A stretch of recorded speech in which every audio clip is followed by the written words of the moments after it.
Good morning, everybody. My name is Chris Wilson with Modified Independence, and we are here today at Ortega Gardens Memory Community following our West Side Senior Enrichment Council meeting. And I have the pleasure of being here with my friend Brenda Applebee from the National Association of Veterans and Families. Yes. Thanks for being on the program today, Brenda. Thank you. So like we were talking about, this is an opportunity for people to get to know you and everything like that. And I know that we've known each other for what, 2 years now? Yeah, probably. Something through these networking meetings. I'm a veteran, so I'm always looking for veterans resources, and I love what NAVF does. Thank you. So we're going to talk about that. So first of all, before we go into NAVF, tell me about you. Who is Brenda Applebee? Oh my goodness, who's Brenda Applebee? That's a big question. We only have 7 minutes. You've got an accent. Where are you from? So I do have an accent, but my accent's confusing. So I had some growing up years down in South Florida. I have growing up years in Western Pennsylvania, which we have our own accent there. Mm-hmm. You all know what I'm talking about. Yeah, absolutely. Yes. And I also went to college in Kentucky and stayed an extra year. So I have kind of that Kentucky twang all mixed up. So it's, I don't know. Whereabouts in Western Pennsylvania? Because I'm from Titusville. I was born in Pittsburgh. Really? Yeah. I didn't know that. Yeah. So we actually lived in Pleasantville for a few years. Are you kidding me? Yes, sir, we did. Yes. So we probably probably 7 or 8 years we lived in Pleasantville. Okay. I know, that's crazy. Yeah. So I'm a Westgate. Oh wow. Okay. Does that name ring a bell to you? No. Okay. But probably a good thing. It probably would. But yeah. So I got tired of the cold. Yeah. My parents always wintered down here. Mm-hmm. They had a little beach house on the West Coast, so we'd come down every year. And we came down when I was a kid. We'd come down twice a year, mm-hmm. And so Florida's like my second home, but now it's my first home. Yeah, yeah. So that's cool. So, so you've lived here for how long? I've lived, define lived. So I've lived in a house for 3 years. Okay. My husband and I traveled, and we lived in a camper for 7. Oh wow. Yeah. So. Yeah. So you're paying taxes in the state of Florida. That's the most important thing, right? Right. There you go. So you're here now. I am here. I'm here. It's like I tell people, I'd rather live down here because I don't have to shovel the heat. Yes. Right? Right. Yes. Yes. So I'm a horse girl. That's okay. And when I lived in Pennsylvania, I took care of 40 horses. Oh wow. And I had to chop ice buckets out of 26 buckets every day. Yeah. So I don't miss that. No. Oh wow. No. So I'm done with that.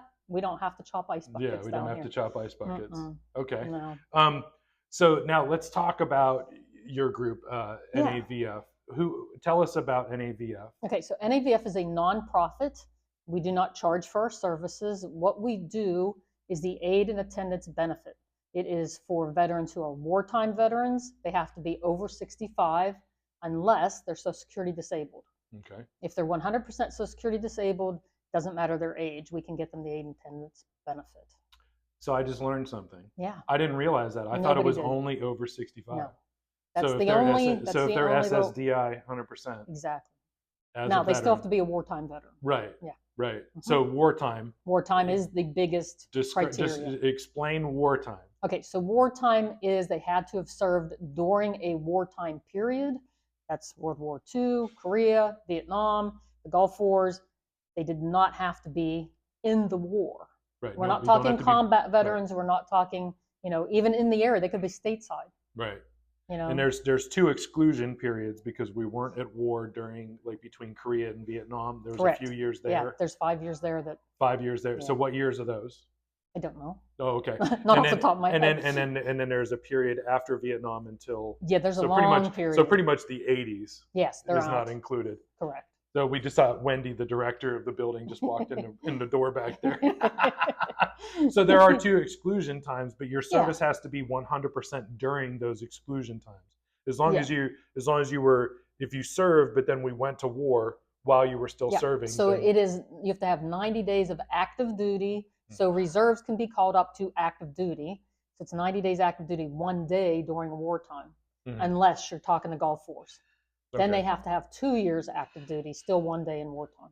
Okay. Yeah. All right. I know it's deep. It gets deep. That makes sense. Yeah. Yeah. But that's why we trust people like this. So one of the reasons that I refer to you guys so much is because the paperwork with the VA Oh is my, so difficult. it's very Not hard. only are you dealing with the government, which is already hurry up and wait, Yeah.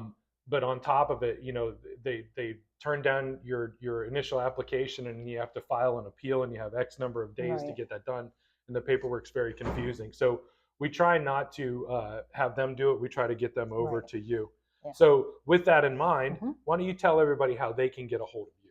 Okay, so all you have to do is call our number. It's what is it? 904 594 3908. Almost gave my cell phone. Yeah. Yeah. So anyway, so you call that number and you get Betty, or you can look us up online. It's navf.org. That's probably the easier way to remember. NAVF, National Association of Veterans and Families.org. You call the number, you get Betty. She will send you a very short form. It is not the application. The application is about 40 pages, depending, on your circumstances. It could be more. And she will send you the short form, and then you send back that form and your DD-214, which is your discharge papers. If you're a World War II veteran, you have discharge papers. You do not have a DD-214 because they didn't have them yet. And then it goes into review. Review can take up to 2 weeks, depending on how busy we are. Usually it's much faster than that.